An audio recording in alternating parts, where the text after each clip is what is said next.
ಸ್ನೇಹಿತರೆ ನಮಸ್ಕಾರ. ನನ್ನ ಜೊತೆ ತುಮಕೂರಿನ ಕುಂಚಟಿಗ ಒಕ್ಕಲಿಗ ಸಮುದಾಯದ ಹಿರಿಯ ಮುಖಂಡರಾದ ದೊಡ್ಡಲಿಂಗಪ್ಪ ಸರ್ ಇದ್ದಾರೆ. ಸೊ ಅವ್ರ ಜೊತೆ ಅವರ ಅನುಭವ ಬಹಳ ದೊಡ್ಡದು. ಈಗ ಅವರು ಹಿರಿಯ ಜೀವ 83 ವರ್ಷಗಳು. ಅವರ ಅನುಭವವನ್ನು ನಮ್ಮದಾಗಿಸಿಕೊಳ್ಳೋಣ ಬನ್ನಿ. ಸರ್ ನಮಸ್ಕಾರ. ಸರ್ ನಮಸ್ಕಾರ. ನಮಸ್ಕಾರ. ಹೇಗಿದ್ದೀರಾ ಸರ್? ಚೆನ್ನಾಗಿದ್ದೀನಿ ಸರ್. ತಿಂಡಿ ಆಯಿತಾ ಸರ್? ಆಯ್ತು, ತಿಂಡಿ ಆಯಿತು. ಓಕೆ ಸರ್, ನೀವು ತುಮಕೂರಿಗೆ ಯಾವಾಗ ಬಂದಿದ್ದು ಸರ್? ನಿಮ್ಮ ಮೂಲ ಆಂಧ್ರ ಪ್ರದೇಶ. ಹೌದು.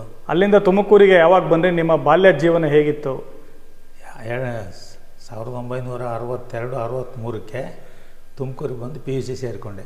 ಓಕೆ, ಗೌರ್ಮೆಂಟ್ ಕಾಲೇಜಲ್ಲಿ? ಗೌರ್ಮೆಂಟ್ ಕಾಲೇಜಲ್ಲಿ. ಹಾಂ. ಡಿಗ್ರಿ ಆಗೋವರೆಗೂ ಇದೆ ಗೌರ್ಮೆಂಟ್ ಕಾಲೇಜಲ್ಲಿ ಮುಗಿಸಿದ್ದು. ತುಮಕೂರಿನ ಡಿಗ್ರಿಯಲ್ಲಿ ನೀವೇ ಫಸ್ಟ್ ಬ್ಯಾಚ್ ಅಂತ ಡಿಗ್ರಿ ಕಾಲೇಜಲ್ಲಿ? ಹೌದು. ಏನು ಓದಿದ್ರಿ ಸರ್ ನೀವು? BSc ಮಾಡಿದೆ. BSc CBZ. CBZ. ನಿಮ್ಮ ಊರು ಯಾವುದು ಸರ್ ಆಂಧ್ರ ಪ್ರದೇಶಲ್ಲಿ? ಮಡಕ್ಸಿರ ತಾಲೂಕು, ರೊಳ್ಳ ಮಂಡಲ್, ವಡಗುಂಟನಹಳ್ಳಿ ಅಂತ. ತುಂಬ ಕುಗ್ರಾಮ ಅಂತಾರೆ. ಕುಗ್ರಾಮ, ಕೇವಲ 20 ಮನೆ ಗ್ರಾಮ ನಾನಿದ್ದಾಗ. ನಿಮ್ಮ ಮಾತೃಭಾಷೆ ಯಾವುದಾಗಿತ್ತು ಸರ್?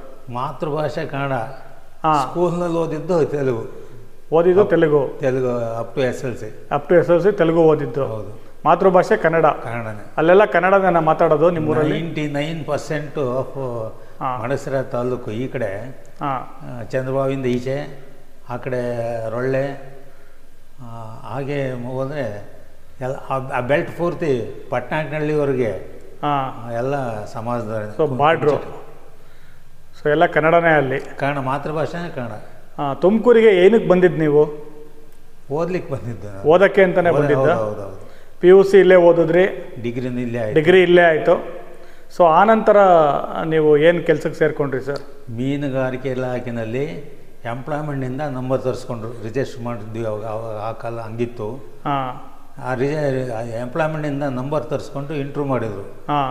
ಆವಾಗ ಆವಾಗಿನ ಪ್ರಾಮಾಣಿಕತೆ ಇವಾಗಿಲ್ಲ. ಯಾಕಂದರೆ ಅದೇ ಅವಾಗ ಅವದು ಏನೇನೋ ಉದ್ಯೋಗ ಬೇಕು ಅಂದರೆ ಮೆರಿಟ್ ಮೇಲೆ ಮಾಡ್ತಿದ್ರೆ ವಿನಃ ಯಾರ ಇನ್ಫ್ಲೂಯೆನ್ಸ್ಗೂ ಕೂಗ್ತಿರ್ಲಿಲ್ಲ, ಅವರು ಬಗ್ತಿರ್ಲಿಲ್ಲ. ಅಂಥ ಇದರಲ್ಲಿ ನಾನಿಲ್ಲಿ BSc ಕಂಪ್ಲೀಟ್ ಮಾಡಿ ಎಂಪ್ಲಾಯ್ಮೆಂಟ್ ಎಕ್ಸ್ಚೇಂಜಲ್ಲಿ ರಿಜಿಸ್ಟರ್ ಮಾಡಿದೆ. ಓಕೆ. ಡೈರೆಕ್ಟ್ ಆಫೀಸ್ನವರು ಇದನ್ನು ಕರೆದ್ರು, ಇಂಟ್ರ್ಯೂ ಕೊಟ್ಟರು. ಲಿಸ್ಟ್ ತರಿಸ್ಕೊಂಡು ಇಲ್ಲಿಂದ ಅದನ್ನು ಇಂಟ್ರ್ಯೂ ಮಾಡಿದರು. ಅಲ್ಲಿ ಇಂಟ್ರ್ಯೂಗಿಂತಲೂ ಪರ್ಸೆಂಟೇಜ್ ನೋಡಿದ್ರು. ಯಾಕಂದರೆ ಪರ್ಸೆಂಟೇಜ್ ನಿಮಗೆ ಆವಾಗ ನನಗೆ 72% ಏನು ಬಂದಿದೆ. ಓಕೆ. ಅದ್ರ ಮೇಲೆ ನಿಮಗೆ ಕೆಲಸ ಸಿಕ್ತು? BSc ಮೇಲೆ ಸಿಕ್ತು. ಓಕೆ. ನೀವೆಲ್ಲೆಲ್ಲಿ ಸೇವೆ ಸಲ್ಲಿಸಿದ್ರಿ ಸರ್ ಮೀನುಗಾರಿಕೆ ಇಲಾಖೆಯಲ್ಲಿ? ಫಸ್ಟು ಪಾವಗಡ, ಎರಡನೇದು ನಾಗಮಂಗಲ, ಮೂರನೇದು ಮತ್ತು ತುಮಕೂರು. ತುಮಕೂರಿನಲ್ಲಿ ಟೆಕ್ನಿಕಲ್ ಅಸಿಸ್ಟೆಂಟು ಆಗಿದ್ದೆ. ಡಿಪಾರ್ಟ್ಮೆಂಟ್ನಲ್ಲಿ ತಾಲೂಕು ಲೆವೆಲ್ ಆಫೀಸರು ಆಗಿದ್ದೆ ತುಮಕೂರಿನಲ್ಲಿ. ಓಕೆ. ಅಲ್ಲಿಂದ ಲಾಸ್ಟ್ನಲ್ಲಿ ನನಗೆ ಬಿಡುವ ಆಗೋ ಚಾನ್ಸಸ್ ಸಿಕ್ತು. ಜಯಚಂದ್ರನೇ ಹಿಡಿದು ನನ್ನನ್ನು ಬ್ಲಾಕ್ ಡೆವಲಪ್ಮೆಂಟ್ ಆಫೀಸರ್ ಆಗಿ ಮಧುಗಿರಿಗೆ ಹಾಕ್ಸಿದ್ರು. ಅಲ್ಲಿ 2 ವರ್ಷ ಇರ್ತೈತೆ ಅಂದೋಗೆ ಅಲ್ಲೇನೋ ದೊಡ್ಡ ರಾಜಕೀಯ ಬಂದ್ಬಿಟ್ಟು ಎಲ್ಲರನ್ನೂ ತೆಗೆದ್ಬಿಟ್ರು, ಬೇರೆ ಇಲಾಖೆಯವ್ರನ್ನೆಲ್ಲ ತೆಗೆದ್ಬಿಟ್ಟು ಅವರು RDPRನೇ ಹಾಕ್ಕೊಂಡು ಇದು ಮಾಡಿದ್ರು. ನನಗೆ ಅಲ್ಲಿಂದ ಎಲ್ಲಿಗೋದೆ, BDO ಪೋಸ್ಟ್ ಆದಮೇಲೆ ಕಾರವಾರಕ್ಕೆ ಹೋದೆ. ಕಾರವಾರದಲ್ಲಿ ಡಿಪಾರ್ಟ್ಮೆಂಟ್ ಇದರಲ್ಲಿ ಸೀನಿಯರ್ ಅಸಿಸ್ಟೆಂಟ್ ಆಗಿದ್ದೆ. 81ರಲ್ಲಿ ನಾನು ಜಯಚಂದ್ರ ಅವರು ಅಗ್ರಿಕಲ್ಚರ್ ಮಿನಿಸ್ಟರ್ ಆಗಿದ್ದರು. ನನಗಿನ್ನು 1.5 ವರ್ಷ ಸರ್ವಿಸ್ ಇದೆ. ನನ್ನನ್ನು ದಯಮಾಡಿ ತುಮಕೂರಿನಲ್ಲಿ ಯೂತ್ ಸರ್ವಿಸ್ ಖಾಲಿ ಇದೆ, ಅಲ್ಲಿಗೆ ಹಾಕ್ಸಿ ಅಂದೆ. ಅವ್ರು ಯಾಕೋ ಮನಸ್ಸಿಗೆ ಹಾಕ್ಕೊಳ್ಳಲಿಲ್ಲ. ಆದರೆ BDO ಆಗಬೇಕಾದ್ರೆ ಅವನೇ ಕಾರಣ, ಜಯಚಂದ್ರನೇ ಕಾರಣ. ಇದೆಲ್ಲ ಆದಮೇಲೆ ಡಿಗ್ರಿ ಆದಮೇಲೆ ಅದು ಪಾವಗಡ ಹೇಳಿದ ಯಾವ ಊರು ಅಂತ, ನಾಗಮಂಗಲ. ಫಸ್ಟು ಕೊರಟಗೆರೆ, ಪಾವಗಡ, ಇದು ಆಮೇಲೆ ಇದಪ್ಪ ಶಿವಮೊಗ್ಗನೂ ಇದ್ದೆ. ಶಿವಮೊಗ್ಗಕ್ಕೆ ಹೋಗಿದ್ರಾ? ಶಿವಮೊಗ್ಗಕ್ಕೆ ಹೋಗಿದ್ದೆ. ಆ ಮಧ್ಯ ಶಿವಮೊಗ್ಗಕ್ಕೆ ಹೋದ್ಕೊಂಡು ಮುಂಚೆನೇ 1 ವರ್ಷ ಕಲ್ಕಟ್ಟಕ್ಕೆ ಟ್ರೈನಿಂಗಿಗೆ ಹಾಕಿದ್ರು. ಆ ಟ್ರೈನಿಂಗ್ ಮುಗಿಸ್ಕೊಂಬಂದು ಸೀದಾ ಅಲ್ಲಿ ರಿಸರ್ಚ್ ಸೆಂಟ್ರ್ ಅಂತ ಇದೆ, ಎಲ್ಲಿ ಭದ್ರಾ ಪ್ರಾಜೆಕ್ಟ್ನಲ್ಲಿ, ಅಲ್ಲಿಗೆ ಹಾಕಿದ್ರು. ಅಲ್ಲಿಗೆ ಹಾಕಿದ್ದಾದಮೇಲೆ ಜಯಚಂದ್ರ BDO ಪೋಸ್ಟ್ ಕೊಡಿಸಿದ್ರು. ಅದಾದಮೇಲೆ ಯಾವಾಗ ಆ ಪೋಸ್ಟ್ ಅಬಾಲಿಷ್ ಮಾಡ್ರು ನಾನು ತಗೊಂಡೋಗ್ಬಿಟ್ಟು ಕಾರವಾರಕ್ಕೆ ಹಾಕಿದ್ರು.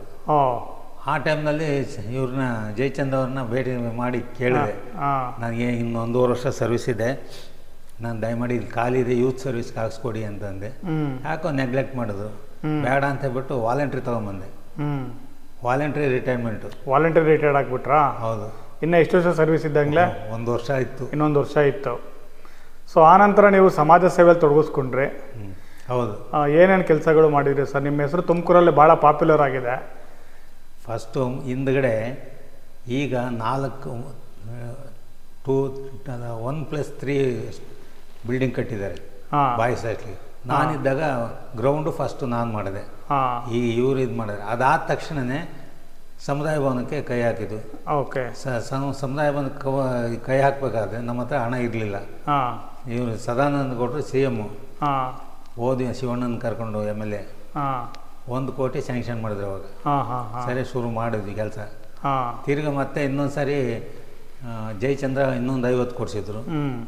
ಆಮೇಲೆ ಅವರು ಸ್ವತಃ 20 ಕೊಟ್ಟರು. ಆ 20ರಲ್ಲಿ ಅವ್ರದ್ದು ನಾಮಫಲಕನೂ ಹಾಕಿದ್ದೀವಿ, ನಿರ್ಮಲಾ ಜಯಚಂದ್ರ ವೇದಿಕೆ ಅಂತೇಳಿ. ಹೀಗೆ ಎಲ್ಲ ದಾನಿಗಳಿಂದ ಹಾಸ್ಟೆಲ್ ಕಟ್ಟಬೇಕಾದ್ರೆ ಯಾರ ಹತ್ರ ಒಂದು ಸಹಾಯ ತಗೊಂಡಿಲ್ಲ, ಸಹಾಯದಿಂದ ಎಲ್ಲರೂ ಬೇರೆ ಸಹಾಯದಿಂದ ಮಾಡಿದೆ. ಸಾಲ ಮಾತ್ರ ಮಾಡಿರಲಿಲ್ಲ. Boys hostel 2 floor. ನಾವು ತಗೊಂಡಿದ್ದ ಸಾಲ ಸಮುದಾಯ ಭವನಕ್ಕೆ. ಓಕೆ. ಸೊ ಈಗ ಹಾಸ್ಟೆಲು ಸಮುದಾಯ ಭವನ ಎಲ್ಲ ಆಗಿದೆ? ಎಲ್ಲ ಆಗಿದೆ, ಎಲ್ಲ ದುಡಿತಾ ಇದ್ದಾವೆ. ಬಾಯ್ಸ್ ಹಾಸ್ಟೆಲು, ಸಮುದಾಯ ಭವನ, ಲೇಡೀಸ್ ಹಾಸ್ಟೆಲು, ಇಷ್ಟು ಮಾಡಿದ್ದೀವಿ. ಸೊ ಎಲ್ಲ ನೀವು ಅಧ್ಯಕ್ಷರಾಗಿದ್ದಾಗ ಮಾಡಿರುವಂಥ ಕೆಲಸಗಳು? ಹೌದೌದು. ಸೊ ಈಗ ನೀವು ಮಾಜಿ ಅಧ್ಯಕ್ಷರಾಗಿದ್ದೀರಿ. ಹೌದು. ಆದರೂ ನಿರಂತರ ಚಟುವಟಿಕೆಯಲ್ಲಿದ್ದೀರಾ. ಈ 83ರ ಇಳಿ ವಯಸ್ಸಿನಲ್ಲೂ ಕೂಡ ನೀವು ಭಾಳ ಉತ್ಸಾಹದಲ್ಲಿ, ಮೊನ್ನೆ ಜೂನ್ 1ನೇ ತಾರೀಕು ನಿಮ್ಮ ಹುಟ್ಟುಹಬ್ಬ ಕೂಡ ಆಚರಿಸಿದ್ದಾರೆ ಸ್ನೇಹಿತರೆಲ್ಲ ಸೇರಿ. ಹೌದು ಸರ್. ಮತ್ತು ನೀವು ಸಮಾಜಕ್ಕೆ ಅಂದರೆ ಯುವಕರಿಗೆ ಎಲ್ಲ ಏನು ಹೇಳೋಕ್ಕೆ ಇಷ್ಟಪಡ್ತೀರಾ ಸರ್? ಯುವಕರಿಗೆ ಈಗ ಯಾರಿಗೆ ಏನು ಹೇಳಂಗೆ ಅದು ಬಿಡಿ. ಎಲ್ಲ ಹುಡುಗರು ಭಾಳ ನಾವು ಅಪ್ಪ ಅಮ್ಮನಿಗೆ ಅಥವಾ ಹಿರಿಯವ್ರಿಗೆ ಏನು ರೆಸ್ಪೆಕ್ಟ್ ಕೊಡ್ತಿದ್ವಿ, ಅದನ್ನು ಈ ಪೀಳಿಗೆ ಇಲ್ಲ. ಈ ಪೀಳಿಗೆ ಇಲ್ಲ. ಹೇಳ್ತೀವಿ, ಹೋದರೆ ಕಷ್ಟಪಟ್ಟು ನೀವು ಬಂದಿರೋದು ಓದಲಿಕ್ಕೆ, ನೀವು ಅಪ್ಪ ಅಮ್ಮ ಎಷ್ಟು ಕಷ್ಟಪಟ್ಟು ನನ್ನ ಮಗ ಓದಲಿ ಅಂತ ಹೇಳ್ಬಿಟ್ಟು ಸಾಲ ಸೂಲ ಮಾಡಿ ಎಲ್ಲ ಓದಿಸ್ತಾರೆ. ಆದರೆ ನೀವು ಹಿಂಗೆ ಮಾಡಿದ್ರೆ ಸರಿಯಾಗಲ್ಲ. ನೀವು ಎಲ್ಲದರಲ್ಲೂ ಪಾರ್ಟಿಸಿಪೇಟ್ ಮಾಡ್ತಾ ಇರಬೇಕು, ಎಕ್ಸಾಮ್ಗಳು ಅಟೆಂಡ್ ಮಾಡ್ತಾ ಇರಬೇಕು, ಈ ಕಡೆ ಡಿಗ್ರಿನೂ ಮಾಡಿದ್ರೆ ಜೀವನ ಉತ್ತಮವಾಗಿರ್ತದೆ ಅಂತ ನನ್ನ ಆಸೆ ಆ ಹುಡುಗರಿಗೆ ಹೇಳೋಕ್ಕೆ. ನಿಮ್ಮ ಕುಟುಂಬದ ಬಗ್ಗೆ ಹೇಳಿ ಸರ್. ನೀವು ಆನಂತರ ನೀವು ಓದಿ ಕೆಲಸಕ್ಕೆ ಸೇರಿದ್ಮೇಲೆ ನಿಮ್ಮ ತಂದೆ ತಾಯಿ, ಮದುವೆ, ಮಕ್ಕಳು? ಹೇಳ್ತೀನಿ ಸರ್. ಒಂದು 1969ನಲ್ಲಿ ನನಗೆ ಕೆಲಸ ಸಿಕ್ಕಿದ್ದು. 70ನಲ್ಲಿ ನಮ್ಮ ಮಾವನವರು ಹೆಣ್ಕೊಟ್ರ ಮಾವ ಗುಬ್ಬಿನಲ್ಲಿ ಇಂಜಿನಿಯರ್ ಆಗಿದ್ರು, BDO ಆಫೀಸ್ನಲ್ಲಿ.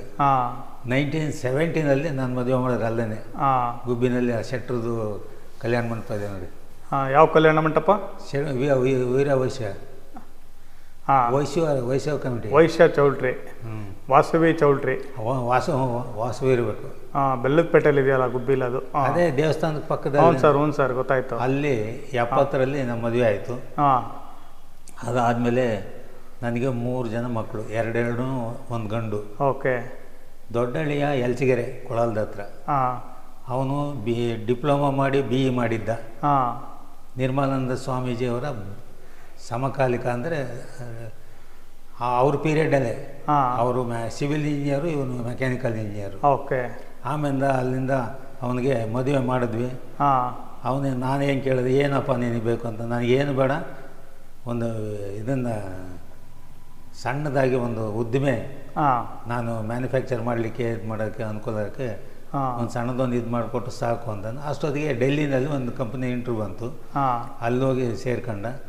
2 ವರ್ಷ ತುಂಬದಕ್ಕಿಂತ ಮುಂಚೆನೇ ಅವ್ರಿಗೆ ಇದು ರಿಸರ್ಚ್ ಇದಕ್ಕೆ ಇಂಟ್ರ್ಯೂ ಬಂತು. ಅಲ್ಲಿ ಸೈಂಟಿಸ್ಟ್ ಆಗಿ ಸೆಲೆಕ್ಷನ್ ಅದ. ಓಕೆ. ಅಲ್ಲಿ 20 ವರ್ಷ ಚೀಫ್ ಮ್ಯಾನೇಜರಿಂದ ಹಿಡ್ಕೊಂಡು ಇಂಜಿನಿಯರ್, ಜೂನಿಯರ್ ಇಂಜಿನಿಯರ್ ಹಿಡ್ಕೊಂಡು ಚೀಫ್ ಸೆಕ್ರೆಟರಿ ಇದೆ ಅಂತ ಸೈಂಟಿಸ್ಟ್ ಆಗೋವರೆಗೂ ಅಲ್ಲೇ ಕೆಲಸ ಮಾಡ್ದ. ಓಕೆ. 20 ವರ್ಷ. ಓಕೆ. ಅದಾದಮೇಲೆ ಸೆಂಟ್ರಲ್ ಗೌರ್ಮೆಂಟ್ನಲ್ಲಿ ಒಂದು ನಿಯಮ ತಂದರು. ಗೊರಗುಂಟೆಪಾಳ್ಯದಲ್ಲಿ CMT ಅಂತ ಇದೆ. ಹೌದು. ಅಲ್ಲಿ ಡೈರೆಕ್ಟ್ರುಗಳು ಯಾರು ಆಗ್ತಿದ್ರು ಅಂದರೆ ಸೀನಿಯರ್ ಮೋಸ್ಟ್ ಸೈಂಟಿಸ್ಟ್ಗಳನ್ನ ಡೆಪ್ಯುಟೇಷನ್ ಮೇಲೆ ಮಾಡೋರು. ಓಕೆ. ಅದೇನೋ ಅದೃಷ್ಟನೇನೋ ಇವನಿಗೆ ಡೈರೆಕ್ಟ್ ಅಪಾಯಿಂಟ್ಮೆಂಟ್ಗೆ ಅರ್ಜಿ ಕರೆದ್ರು. ಅಲ್ಲಿ ಇದು ಈ ಬ್ಯಾಚ್ ಸೆಲೆಕ್ಷನ್ ಮಾಡಲಿಕ್ಕೆ PM ಚೇರ್ಮನ್ ಮೋದಿಯವರು ಪ್ರೈಮ್ ಮಿನಿಸ್ಟ್ರು. ಓಕೆ. ಅವ್ರ ಪೀರಿಯಡ್ನಾಗಾಗಿ ಅಲ್ಲಿ ಅವಾಗ ಸದಾನಂದ ಗೌಡ್ರನ್ನು ಸ್ವಲ್ಪ ನಮಗೆ ಸಹಾಯ ಮಾಡಿದ್ರು. ಅಲ್ಲಿಂದ ಇಲ್ಲಿಗೆ ಬಂದಾಗ 10 ವರ್ಷ ಸರ್ವಿಸ್ ಇತ್ತು. ಅವನು ಸುಮಾರು ಒಂದು 3-4 ಮೆಷಿನ್ನ ಇದನ್ನು ಮ್ಯಾನುಫ್ಯಾಕ್ಚರ್ ಮಾಡಿದ್ದಾನೆ. ಅಟ್ ಈಸ್ ಓನ್ ಇದು ಅವರೇ ಕಂಡಿಡಿದಿರೋದು. ಈಗ ಚಂದ್ರಯಾನಕ್ಕೆ ಏನು ಹೋಯ್ತು ರಾಕೆಟ್, ಹಿಂದ್ಗಡೆ ಪ್ರೊಫೆಲ್ಲರ್ ಅಂತ ಬರ್ತದೆ. ಹೌದು. ಆ ಹಿಂದ್ಗಡೆ ತಿರುಗೋದು, ಅದನ್ನ ಮ್ಯಾನುಫ್ಯಾಕ್ಚರ್ ಮಾಡಿ ಸಪ್ಲೈ ಮಾಡಿದ ಇವ್ರ ಕಂಪ್ನಿಯಿಂದ. ಓಕೆ. ಇದು ಸೆಂಟ್ರಲ್ ಗೌರ್ಮೆಂಟ್ದು. CMT ಅಂತಂದರೆ ಸೆಂಟ್ರಲ್ ಮ್ಯಾನುಫ್ಯಾಕ್ಚರಿಂಗ್ ಟೆಕ್ನಾಲಜಿ ಇನ್ಸ್ಟಿಟ್ಯೂಟ್ ಅಂತ ಹೆಸರು ಬದಲಾವಣೆ ಮಾಡಿ ಡೈರೆಕ್ಟಾಗಿ ಅಲ್ಲಿ ತೊಗೊಂಡ್ರು. 10 ವರ್ಷ ಸರ್ವಿಸ್ ಇತ್ತು. ಅದಾದಮೇಲೆ ನೋಡಿ ಇಲ್ಲಿ ಇಸ್ರೋಗೆ ಇದನ್ನು ಪ್ರೊಫೈಲರ್ನ ಮ್ಯಾನುಫ್ಯಾಕ್ಚರ್ ಮಾಡಿ ಸಪ್ಲೈ ಮಾಡೋದಕ್ಕೆ he has been honoured by the PM and fellowship ಅಂತ ಅವಾರ್ಡ್ ಕೊಟ್ಟರು. ಓಕೆ. ಈಗ ಅವನು ಅಲ್ಲೇ ಬೆಂಗಳೂರಿನಲ್ಲಿದ್ದಾನೆ. ನನ್ನ ಮಗಳು, ನನ್ನ ಗಂಡನು ಡಾಕ್ಟ್ರೇಟು, ಅವನು IIT ಬಾಂಬೆನಲ್ಲಿ PhD ಮಾಡ್ದ ನಮ್ಮ ಅಳಿಯ. ಅದಾದಮೇಲೆ ಅವನು ವಾಪಸ್ ಬಂದಮೇಲೆ ನನ್ನ ಮಗಳು ನಾನು PhD ಮಾಡಿ ನಾನು ಡಾಕ್ಟರ್ ಅನ್ನಿಸ್ಕೋಬೇಕು ಅಂತೇಳಿ MScಗೆ ಇಲ್ಲಿ ಸೇರಿಲ್ಲ. ತುಮಕೂರು ಅಲ್ಲ, ಇದು ಭದ್ರಾ ಪ್ರಾಜೆಕ್ಟು, ಲಕ್ವಳ್ಳಿ ಪ್ರಾಜೆಕ್ಟ್ನಲ್ಲಿ ಓಕೆ ಸೇರಿಲ್ಲ. ಅಲ್ಲಿ ಡಿಗ್ರಿಗೆ ಮಾಸ್ಟರ್ ಡಿಗ್ರಿ ಆದಮೇಲೆ ಅಮೇರಿಕಾ ಹೋಗ್ಬೇಕು ಅಂಥೇಳಿ ಓದ್ಲು. ಅಲ್ಲೇ ಪಾಸಾದ್ಮೇಲೆ ಅಲ್ಲೇ ಅಪಾಯಿಂಟ್ ಆಯಿತು. ಓಕೆ. $1,10,000 ಅಂತ ಪ್ರಯಾಣ. ಆಯಮ್ಮನ ಕತೆ ಹಂಗೆ. ಮಗ ಇದ್ದಾನೆ, ಆಯಮ್ಮ ಅವ್ರ ಅಮ್ಮನ ಜೊತೆಲೇ ಇದ್ದಾನೆ. ಅಲ್ಲೇನೋ ಓದ್ತಾನೆ ಅಂತ, ಯಾವ ಡಿಗ್ರಿ ಅಂತ ನಮಗಂತೂ ಗೊತ್ತಿಲ್ಲ. ನಮ್ಮ ಅಳಿಯನಿಗೇನು 4 ವರ್ಷ ಏನೋ ಸರ್ವಿಸ್ ಅಷ್ಟೇ. ಮಗಳು, ದೊಡ್ಡ ಮಗಳು ಆಸ್ಟ್ರೇಲಿಯಾದಲ್ಲಿ ಮೆಡಿಕಲ್ ಮಾಡ್ತಾಳೆ. ಓಕೆ. ನಿಮ್ದೊಂದು ಕಾಲೇಜ್ ಕೂಡ ಇದೆ. ನಮ್ಮದು ಇದು 2ನೇ ಮಗಳದು. ಮೊದಲನೇರು ಹೇಳಿದ್ನಲ್ಲ, ಅವನು ಡಾಕ್ಟ್ರೇಟು, ಮಗಳು ಡಾಕ್ಟ್ರು ಓದ್ತಾಳೆ ಇದರಲ್ಲಿ ಆಸ್ಟ್ರೇಲಿಯಾದಲ್ಲಿ. ಇವಳು ಮಗಳು ಡೆಲ್ಲಿ ಇದರಲ್ಲಿ ಕಲ್ಕಟ್ಟದ ಏನಪ್ಪ ಅಮೇರಿಕಾದಲ್ಲಿ ಅದೇ ಅವಳು ಮಾಸ್ಟರ್ ಡಿಗ್ರಿ MS ಮಾಡಿದ್ಲು. ಅಲ್ಲೇ ಅಪಾಯಿಂಟ್ ಆಗಿ ಅಲ್ಲೇ ಕೆಲಸ ಮಾಡ್ತಾವಳು. ಓಕೆ. ಇಲ್ಲಿ ಕಾಲೇಜ್ ಯಾರು ನೋಡ್ಕೊಳ್ತಾರೆ ಸರ್? 2ನೇ ಮಗಳು ಇವಳು. ಗಂಡ ಹೆಂಡತಿ ಇಬ್ಬರು ಟ್ರಿಬಲ್ ಗ್ರಾಜುಯೇಟ್ಸು. ಒಂದು ವಿಕಾಸ್ ಪದವಿ ಪೂರ್ವ ಕಾಲೇಜ್ ಅಂತ ಹೇಳ್ಬಿಟ್ಟು ಓಪನ್ ಮಾಡ್ಕೊಂಡವ್ರೆ. ಓಕೆ. ಇದಕ್ಕೆಲ್ಲ ಮೂಲ ಕಾರಣ ನಾವು ಕುವೆಂಪು ಯೂನಿವರ್ಸಿಟಿದು ದೂರ ಶಿಕ್ಷಣ ಕೇಂದ್ರ ತಗೊಂಡ್ವಿ. ಆವಾಗ ಸೈನ್ಸ್ನವ್ರಿಗೆ ಲ್ಯಾಬ್ ಮಾಡಬೇಕಾಯಿತು. ಓಕೆ. ಲ್ಯಾಬ್ ಮಾಡೋದಕ್ಕೆ ಜಾಗ ಇರಲಿಲ್ಲ. ನಾವು ಸಿದ್ಧಗಂಗಾ ಮಾಡಿದವ್ರೇನೋ ₹1 ಲಕ್ಷ ಕೊಡ್ತಿದ್ವು ಒಂದು ಎಕ್ಸಾಮ್ಗೆ, ಬಾಡಿಗೆಗೆ. ಇವ್ರೇನು ಮಾಡಿದ್ರು, ನನ್ನ ಮಗಳು ಅಪ್ಪ ಹೆಂಗಿದ್ರು ಮಾಡ್ತೀವಿ, ಲ್ಯಾಬ್ಗಂತೂ ಬೇಕೇ ಬೇಕು, 2 ನಾವೇ ಸ್ವಂತ ಕಟ್ಕೊಂಬಿಡೋಣ ಅಂಥೇಳಿ ಫಸ್ಟು ಕಟ್ಟಿದ್ರು ಲ್ಯಾಬ್ಗೆ ಅಂತ. ಓಕೆ. ಹಾಗೇನೆ ಹಿಂಗೆ ಮುಂದುವರೆದು PU ಕಾಲೇಜ್ ಸ್ಯಾಂಕ್ಷನ್ ತೊಗೊಂಡ್ರು. ಓಕೆ. ಈಗ PU ಕಾಲೇಜು ಸೈನ್ಸು ಕಾಮರ್ಸ್ 2 ನಡೀತಾ ಇರೋದು. ಸರ್, ನಿಮ್ಮ ಬಗ್ಗೆ ತುಮಕೂರಲ್ಲಿ ಸ್ನೇಹಿತರೆಲ್ಲ ಸೇರಿ ಒಂದು ಪುಸ್ತಕ ಕೂಡ ಹೊರತಂದಿದ್ದಾರೆ. ಹೌದು. ಏನು ಸರ್ ಆ ಪುಸ್ತಕ? ಏನತ್ರ ಬಗ್ಗೆ ಇದೆ? ನಿಮ್ಮ ಜೀವನ, ನನ್ನ ಜೀವನ ಚರಿತ್ರೆ ಬಗ್ಗೆ ನಾನಾ ಜನಾಂಗಗಳು ಬರೆದಿರೋದು. ಸಂಪಾದನೆ ಗ್ರಂಥ. ಸಂಪಾದಕರು ಅಂತ ನಿಮಗೆ ಗೌರವಪೂರ್ವಕವಾಗಿ ಅರ್ಪಿಸಿದ್ದಾರೆ ಬರೆದು. ಹೌದೌದು. ಅದಕ್ಕೆ ನಿರ್ಮಲಾನಂದರ ಅಧ್ಯಕ್ಷತೆಯಲ್ಲಿ ಕುಂಚಿಗಡಿ ಒಕ್ಕಲಿಗರ ಸಮುದಾಯ ಭವನದಲ್ಲಿ ಭಾಳ ಅದ್ದೂರಿಯಾಗಿ ಮಾಡಿದರು. ಎಲ್ಲ ಈ ಜಾತಿ ಮತ ಪಂಥ ಯಾತದು ಎಣಿಸ್ದಂಗೆ ಮಾಡಿದರು. ಅವರು ಒಂದು ಮಾತು ಹೇಳಿದ್ರು, ಇದು ಸತ್ಸಂಗ ಇದ್ದಂಗಿದೆ, ಇದು ಸಭೆ ಎಲ್ಲ ಇದು ಅಂತ ಹೇಳ್ಬಿಟ್ಟು ಅವ್ರದ್ದು ಬಾಯಿ ತುಂಬ ಹೊಗಳಿದ್ರು ಅವರು. ಆಮೇಲೆ ನೀವೆಲ್ಲ ಇಲ್ಲಿ ಒಂದು ಒಳ್ಳೆ ಪಾರ್ಕ್ ಮಾಡಿ ಹೆಸರು ತೊಗೊಂಡಿದ್ದೀರಾ ಅಂತಲ್ಲ? ಹೌದು. ಈ ಆದರ್ಶ ನಗರದಲ್ಲಿ ಮೊದಲು ಫೆನ್ಸಿಂಗ್ ಹಾಕಿ ಎಲ್ಲ ಬಿಟ್ಟಿದ್ರು. ಆಮೇಲೆ ನಾನು, ನನ್ನ ಮಗಳು, ಈ ಮಗನ ಮನೆಯಿಂದ ಇಲ್ಲಪ್ಪ ನಾನು ಬೇರೆ ಹೋಗ್ತೀನಿ ಅಂತೇಳಿ ಬೇರೆ ಅಲ್ಲಿ ಬಾಡಿಗೆ ಮನೆ ಮಾಡಿದ್ದು. ಹಾಂ ಅವತ್ತು ಮಗಳ ಜೊತೆ ಹೋದನು. ಹಾಂ ನೈಟು ಮಗಳ ಮನೆಯಲ್ಲೇ ಇರ್ತೀನಿ. ಹಾಂ ಅದಾದ ಅಲ್ಲೇನು ಒಂದು ಹಳೆಯದು ಸಂಘ ಇತ್ತು, 10 ವರ್ಷ ಆಗಿತ್ತು, ರಿನ್ಯೂವಲೇ ಮಾಡಿರಲಿಲ್ಲ. ಹಾಂ ನನ್ನ ಫ್ರೆಂಡು ಲೋಕೇಶ್ ಹಾಂ ಅಡಿಷನಲ್ ರಿಜಿಸ್ಟ್ರಾರ್ ಆಗಿ ರಿಟೈರ್ಡ್ ಅನ್ನೋದು. ಹಾಂ ಇಲ್ಲಿ ಡೆಪ್ಟಿ ರಿಜಿಸ್ಟ್ರಾರ್ ಆಗಿದ್ದ ಸರಿ ಸರ್. Cooperative department. ಹಾಂ ಅವ್ರನ್ನ ಹಿಡಿದು ಕೇಳಿದ್ವಿ, ಫೈನೇ ಜಾಸ್ತಿ ಆಗುತ್ತಂತೆ.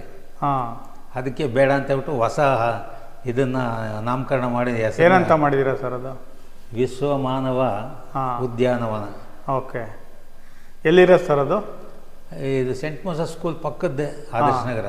ಹಾಂ, ಟೂಡ್ ಆಫೀಸ್ ಎದುರುಗಡೆ ಡೈರೆಕ್ಟ್ ಏನು ಬರ್ತದೆ, ಅದೇನೋ ಪಾರ್ಕು ಪ್ರಶಸ್ತಿ ಎಲ್ಲ ಬಂದಿದೆಯಂತ? ಬಂದಿದೆ. ಅಂದರೆ ಅಷ್ಟು ಚೆನ್ನಾಗಿ ನಾವು ಹನಿ ನೀರಾವರಿ ಮಾಡಿದ್ದೀವಿ. ಹಾಂ, ಗಿಡಗಳಿಗೆ ಹನಿ ನೀರಾವರಿ ಮಾಡಿದ್ದೀವಿ.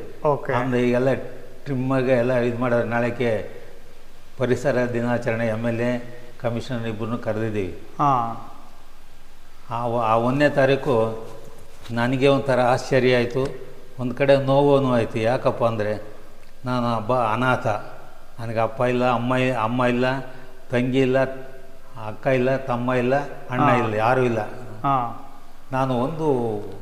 ನಾನು ಸರ್ವಿಸ್ನಲ್ಲಿ ಸುಮಾರು ಒಂದು 10 ಜನಕ್ಕೆ ಕೆಲಸ ಕೊಡಿಸಿದ್ದೀನಿ. ಅದರಲ್ಲಿ ನಮ್ಮ ಸಂಬಂಧಿಕ ಒಬ್ಬ ಕೊಡಿದ್ದೆ ಕೋರ್ಟ್ನಲ್ಲಿ. ಮೊಡ್ಡು ನಾನು ಕೆಲಸ ತಗೊಂಡವನು ಈ ಕಡೆ, ಅಪ್ಪ ನೀನು ಹೆಂಗಿದ್ದೀಯಾ, ನನ್ನ ಮದುವೆ ಬಾ ಅಂತ ಕರೀಲಿಲ್ಲ. ಏನು ವಿಚಾರನೇ ಮಾತಾಡಲಿಲ್ಲ. ಆಗ ನನಗೆ ಸ್ವಲ್ಪ ಜ್ಞಾನೋದಯ ಆಯಿತು. 10 ಜನಕ್ಕೆ ಮಾಡಿದ್ರೆ ಒಬ್ಬನಿಗೆ ಜ್ಞಾಪಿಸ್ಕೊಳಲ್ಲ, ಸಮಾಜ ಸೇವೆ ಮಾಡಿದ್ರೆ ಅಟ್ಲೀಸ್ಟು ಯಾರು ಮಾಡಿದ್ರೆ ಎತ್ತು ಮಾಡೋದು ಅಂತೇಳಿ 100 ವರ್ಷ ಇರ್ತದೆ. ನಾನು ಜಯಚಂದ್ರಿಗೆ ಇಷ್ಟು ಹೇಳಿದ್ದು, ಸರ್ ನಾನು ಸಮುದಾಯ ಭವನ ಮಾಡ್ತಾಯಿದ್ದೀನಿ, 100 ವರ್ಷ ಬಾಳ್ತಾಯಿದೆ ಅದು. ಇದನ್ನು ಇಟ್ಕೊಂಡು ಕ್ವಾಲಿಟಿ ಇಟ್ಕೊಂಡು ಮಾಡ್ತಾಯಿದ್ದೀವಿ. ನಿಮ್ಮ ಹೆಸರು 100 ವರ್ಷ ಇರಬೇಕು. 20 ಲಕ್ಷ ಅಂದೆ, ಮಾತಾಡಲಿಲ್ಲ. 20 ಲಕ್ಷ ಕೊಟ್ಟರು, ಸ್ವಂತದ್ದು ಅದು. ನೀನು ಸದಾನಂದ ಕೊಟ್ಟಿದ್ದಾಗ 1 ಕೋಟಿ ತಗೊಂಡ್ವಿ. ತಿರುಗಿ ಜಯಚಂದ್ರ ಬಂದಮೇಲೆ ಅವರು ತಿರುಗಿ ಮತ್ತೆ 1 ಕೋಟಿ ಕೊಡಿಸಿದ್ರು. ಈಗ 20 days back another 1 crore ladies ಹಾಸ್ಟ್ಲಿಗೆ ಅಂತಲೇ ನಮಗೆ ಸ್ಯಾಂಕ್ಷನ್ ಮಾಡಿದ್ರು. ಇಡೀ ಸರ್ಕಾರದಲ್ಲಿ ಯಾವ ಕಮ್ಯುನಿಟಿಗೂ ಕೊಟ್ಟಿಲ್ಲ. ನಮಗೆ 1 ಕೋಟಿ ಬಿಡುಗಡೆ ಮಾಡಿದ್ರು. ಅದನ್ನು DC ಅಲ್ಲಿ ಡ್ರಾ ಮಾಡಿ DC ಅಕೌಂಟ್ನಲ್ಲಿ ಇರ್ತದೆ. ನಾವಿಲ್ಲಿ ಕೆಲಸ ಆದಂಗೆ ಇದನ್ನು ಬಿಲ್ ಮಾಡಬೇಕು, ಕಳಿಸ್ಬೇಕು, ಅವ್ರು ಚೆಕ್ ಕೊಡ್ತಾರೆ. ತುಮಕೂರಿನ ಹಲವಾರು ರಾಜಕಾರಣಿಗಳಿಗೂ ನೀವು ಮಾರ್ಗದರ್ಶಕರಂತೆ, ಹಿರಿಯರಂತೆ. ಅಲ್ಲ, ಅವರು ಹೇಳ್ತಾರೆ. ಬಟ್ ಜ್ಯೋತಿಯನ್ನು ಮಾತ್ರ ಅಣ್ಣ ಹೆಂಗಿದ್ಯಾ ಅಂತಾನೆ, ಹೆಸರಿದ್ದು ಕರೆಯಲ್ಲ. ಶಿವಣ್ಣ ಗೌಡ್ರೆ ಬರ್ರಿ ಹೇಳ್ತಾರೆ. ಆಮೇಲೆ ಜಯಚಂದ್ರ, MT ಕೃಷ್ಣಪ್ಪ, ಆಮೇಲೆ B ಸತ್ಯನಾರಾಯಣ ಸತ್ತೋದ್ರಲ್ಲ ಅವರು ಎಲ್ಲ ಸುಮಾರು ಜನ ರಾಜಕಾರಣ. ಸುರೇಶ್ ಗೌಡ ಎಲ್ಲ ಸಿಕ್ಕಿದ್ರೆ ಏನು ಬೀಗ್ರೆ ಅಂತಾನೆ. ಅವ್ರ ಮಗನಿಗೆ ಅವರು ಗಂಗಡ್ಗಾರರು. ನಮ್ಮ ಕುಂಚಿಟ್ರ ಹುಡುಗಿರ ಮದುವೆ ಆಗಿರೋದು. ಅದಕ್ಕೆ ತಮಾಷೆಗೆ ಏನು ಬೀಗ್ರೆ ಅಂತಾರೆ. ಓಕೆ. ಮತ್ತು ನೀವು ನಿಮ್ಮ ಸಮಾಜದ ಬಗ್ಗೆ, ನಿಮ್ಮ ಈಗಿರೋ ಪ್ರಸ್ತುತ ನಮ್ಮ ಸಮಾಜದ ಬಗ್ಗೆ ಎಲ್ಲ ಏನು ಹೇಳೋಕ್ಕೆ ಇಷ್ಟಪಡ್ತೀರಾ ಸರ್? ಸಮಾಜದ ಬಗ್ಗೆ ಆ ಬೆಲೆ ಹೋಯ್ತು. ಅದು ಸ್ಥಾನಮಾನ ಕಳ್ಕೊಂಬಿಟ್ಟಿದೆ. ಅಲ್ಲಿ ಯಾರಾದರೂ ಒಬ್ಬರು ಮೇಟಿ ಇರಬೇಕು. ಮೇಟಿ ಸರಿಯಾಗಿದ್ದರೆ ದನಗಳು ಸುತ್ತೂರ ತಿರುಗ್ತವೆ. ಮೇಟಿನ ಸರಿ ಇಲ್ಲ ಅಂದರೆ ಯಾವ ತಿರುಗೋಕೆ ಹೋಗ್ತವೆ. ಆ ರೀತಿ ಆಗಿದೆ ಇಲ್ಲಿ. ಸರ್ವಿಸ್ ಮೈಂಡ್ ಯಾರಿಗಿಲ್ಲ ಸರ್. ಸುಮ್ಮನೆ ಫೋಟೋ ನಿಂತ್ಕೊಳಕ್ಕೆ ಲಾಯಕ್ಕಲ್ಲ. 10 ಪೈಸೆ ತಂದಿಲ್ಲ, 10 ಪೈಸೆ ಖರ್ಚು ಮಾಡೋಕ್ಕಿದ್ಮಲ್ಲ. ನಾನು 83 ಲಕ್ಷ ನನ್ನ ಸ್ವಂತ ಕೆಪಾಸಿಟಿ ಮೇಲೆ 83 ಲಕ್ಷ ಕಲೆಕ್ಟ್ ಮಾಡಿದ್ದೆ. ಓಕೆ. ಈಗ ನಮ್ಮ ಮನೆದೇವ್ರಿಗೆ ಬರೋದಕ್ಕಿಂತ ಮುಂದೆ ರಿಟೈರ್ಡ್ ಆದ ತಕ್ಷಣ 2002ರಲ್ಲಿ ಒಂದು ಟ್ರಸ್ಟ್ ರಿಜಿಸ್ಟರ್ ಮಾಡೋದು ಅಲ್ಲಿ, ಎಲ್ಲಿ ಮಧುಗಿರಿನಲ್ಲಿ ಮಾಡಿದ್ದಾದಮೇಲೆ ಎಲ್ಲ ಹಿಂಗೆ ಬಂತು. ಈಶ್ವರ ದೇವಸ್ಥಾನ ತುಂಬ ಹಳೆಯದು, ಮಣ್ಣಿನಲ್ಲಿ ಕಟ್ಟಿದ್ದು. ಅವತ್ತಿನ ದಿವಸ 10 ಪೈಸನೂ ದೇವಸ್ಥಾನದ ಅಕೌಂಟ್ನಲ್ಲಿ ಇರಲಿಲ್ಲ. ಅಲ್ಲಿ ಆ ದೇವ್ರನ್ನ ಹೋಗಿ ಕೇಳ್ಬಿಟ್ಟು ಅದನ್ನು ಬೀಳಿಸಿ ಅಲ್ಲೇ ಕೊಯ್ರಾರಿಂದ ಕಲ್ಲು ತರಿಸಿ ಕೆತ್ತನೆ ಮಾಡಿ ಕಟ್ಟಿದ್ದೀನಿ. 65 ಲಕ್ಷಕ್ಕೆ ಆಗಿದೆ ಅದು. ಸ ಪೂಜಾ ಕಾರ್ಯಕ್ರಮಗಳು ಭಾಳ ಚೆನ್ನಾಗಿ ನಡೀತಾ ಇದೆ.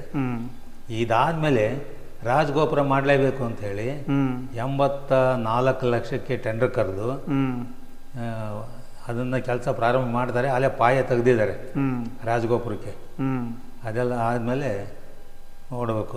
ಅವರ ಯಲರಾಂಪುರ ಸ್ವಾಮೀಜಿ ಇದು ಒಂದಲ್ಲ ಒಂದು ದಿವಸ ಯಾತ್ರಾ ಸ್ಥಳ ಆಗ್ತದೆ, ಒಳ್ಳೆ ಕೆಲಸ ಮಾಡ್ತಾಯಿದ್ದಾರೆ ಮಾಡಿ ಅಂಥೇಳಿ ಅವರು ಬೆಂತಟ್ಟಿದ್ರು. ಬಟ್ ನಮ್ಮ ಇವರಿಲ್ಲ, ನಮ್ಮ ಪಟ್ಟಣದಲ್ಲಿ ಅವರು ಸರಿ ಇಲ್ಲ. ಅದು ಅವ್ರಿಗೆ ಎಲ್ಲದಕ್ಕೂ ಆದಾಯ ಎಕ್ಸ್ಪೆಕ್ಟ್ ಮಾಡೋಕ್ಕಾಗತ್ತೆ ಸರ್ ಸಮಾಜದಲ್ಲಿ.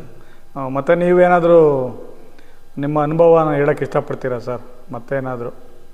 ಅದು ಮತ್ತೇನಿಲ್ಲ, ಅದೇ ಈಗ ರಾಜಗೋಪುರಕ್ಕೆ ಕೈ ಹಾಕಿದ್ದೀನಿ. ಈಗ 94 ಲಕ್ಷಕ್ಕೆ ಅಂತ ಹೇಳಿದ್ರೆ ಟೆಂಡರ್ ಕರೆದು ವರ್ಕ್ ಆರ್ಡರ್ ಕೊಟ್ಬಿಟ್ಟಿದ್ದೀವಿ. ಕೆಲಸ ನಡೀತಾ ಇದೆ. ಓಕೆ, ಅದೊಂದು ನನ್ನ ಆಸೆ. ನಾನು ಇದ್ದಂಗೆ ರಾಜಗೋಪುರ ಆಗಬೇಕು ಅಂತ. 52 ಅಡಿ ಹೈಟು. ಆಯಿತು ಸರ್, ನಿಮ್ಮ ಆಸೆ ಈಡೇರಲಿ ಅಂತ ನಮ್ಮೆಲ್ಲ ವೀಕ್ಷಕರ ಪರವಾಗಿ ಕೇಳ್ಕೊಳ್ತೀನಿ. ನಮ್ಮ ಜೊತೆ ಇಷ್ಟೊತ್ತು ನೀವು ತುಂಬ ಹೃದಯದಿಂದ ಮನಸ್ಸು ಬಿಚ್ಚಿ ಮಾತಾಡಿದ್ದಕ್ಕೆ ನಿಮಗೆ ತುಂಬ ಹೃದಯದ ಧನ್ಯವಾದಗಳು sir. Thank you sir, thank you.